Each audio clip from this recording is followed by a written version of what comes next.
দলে ছিলেন তেভেজ, আইমার, মিলিতো, রিকুয়েলমে সহ বড় বড় খেলোয়াড়। ডাগ আউটেও ছিল পোকারম্যানের মতো কোচ। তবুও ২০০৬ সালের বিশ্বকাপ জয় করতে পারেনি আর্জেন্টিনা। নকআউট সহ পুরো আসরে মেসিকে ঠিকঠাক ব্যবহার করতে না পারার ফল দেখে আলবিসেলেস্তেরা। অনেকে বলেন ২০২৬ সালে লামিনের মতো ২০০৬-এ মেসিকে ব্যবহার করলে শিরোপা জিতত আর্জেন্টিনা দল। পুরো বিষয়টি নিয়ে থাকছে প্রতিবেদনায়।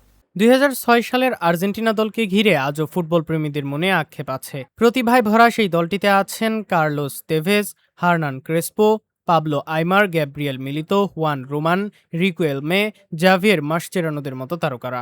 ডাগআউটেও ছিলেন হোসে কোপারম্যানের মতো অভিজ্ঞ কোচ। সব মিলিয়ে বিশ্বকাপ জয়ের জন্য প্রয়োজনীয় প্রায় সব উপকরণই ছিল আর্জেন্টিনার হাতে, কিন্তু শেষ পর্যন্ত শিরোপা জেতা হয়নি।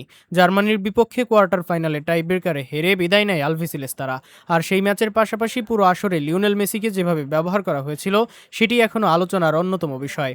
২০০৬ সালে মেসি ছিলেন ১৮ বছরের এক বিস্ময়। এমনকি গত এক যুগে আসা যে কোনো তরুণ বিস্ময়ের চেয়ে তরুণ মেসি ছিল সবচেয়ে বেশি প্রতিভাবান। বার্সেলোনার হয়ে তখন একের পর এক জাদু দেখালেন লিওনেল মেসি। তখন বার্সেলোনার হয়ে তরুণ মেসি মৌসুমে করেন ১০-এর অধিক গোল অ্যাসিস্ট, যাতে জায়গা পান আর্জেন্টিনার বিশ্বকাপ দলে। গ্রুপ পর্বে সার্বিয়া ও মন্টেগেনোর বিপক্ষে মেসি মাঠে নেমেই নিজের সামর্থ্যের প্রমাণ দেন। গোল করেন, সতীর্থকে দিয়ে গোল করান, সব মিলিয়ে দেন আক্রমণে যোগ করে নতুন এক মাত্রা। বিশেষ করে ম্যাচে মাঠে নামার পর মেসির পারফরমেন্স আর্জেন্টিনার আক্রমণকে আরও গতিশীল করে তুলেছিল। কিন্তু এরপরেও তাকে দলের নিয়মিত গুরুত্বপূর্ণ অস্ত্র হিসেবে ব্যবহার করা হয়নি। মেক্সিকোর বিপক্ষে শেষ ১৬ ম্যাচে মেসিকে বদলি হিসেবে নামানো হলেও জার্মানির বিপক্ষে কোয়ার্টার ফাইনালে পুরো ১২০ মিনিটই বেঞ্চে ছিলেন তিনি। ম্যাচ যখন অতিরিক্ত সময় গড়ায় তখনও পোকারম্যান তাকে মাঠে নামায়নি। শেষ পর্যন্ত টাইব্রেকারে জার্মানির কাছে হেরে বিশ্বকাপ থেকেই বিদায় নেয় আর্জেন্টিনা।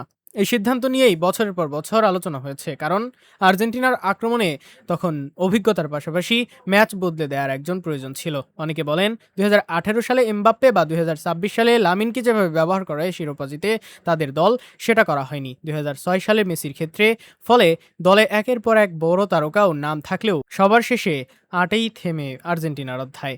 যদিও ২০২৬ সালে মেসি ও ২০০৬ সালে মেসি এক নয়, বর্তমান মেসির মতো পরিপক্ক ছিল না সে সময়ের মেসি। তবে সেই তরুণ প্রতিভাবান মেসির প্রতিভা কাজে লাগাতে পারলে সে আসরে শিরোপা জয়ের কাছাকাছি যেতে পারত পোকারম্যানের দল, এমনটাই বিশ্বাস অনেকের।